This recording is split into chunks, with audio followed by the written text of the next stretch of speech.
段，然后你只要上了这个脸书的话，你就会看到很多人同时在直播。是啊，在那个同时直播的时候，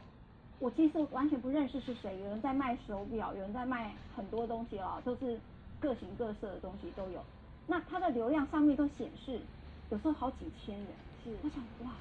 这不是吴淡如吧？啊，这也不是我认识的名人，但是怎么会有他的流量，这么人同时在线上，我看过1万人的，你还看到，我真的那时候被吓到说，哦，我第一次感受到直播的这种消费行为是这么蓬勃发展。果然是，这是真的吗？其实老实说啦，就是大家都觉得直播为什么要看你？比如说我今天不认识你，我一看，哎呦，你怎么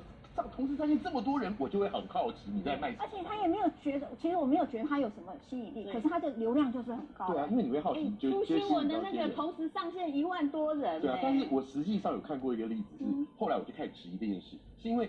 刚好那时候看到某一位直播